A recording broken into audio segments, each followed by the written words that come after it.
Okay guys, nandito kami sa tulay ng Kainta. Ayan. Ayan, mini park nila guys. Oops. Naklaan ka lang. Malaglag ang cellphone ko kasi.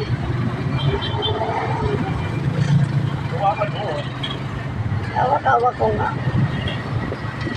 Pag mo maintindihin dito, ang intindihin mo pagka-drive mo, no? Diba? Naalala kasi ni Daddy Beb ang malaglag ang cellphone ko guys. Wala sa stick yan.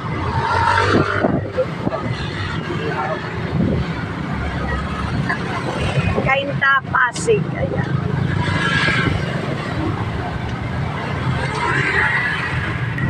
Sorry, Rizal pala guys.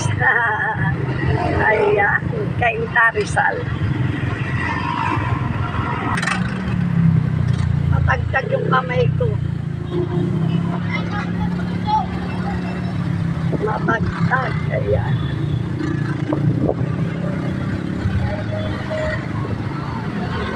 E-bike ang dala namin ni Daddy Big guys, e-bike.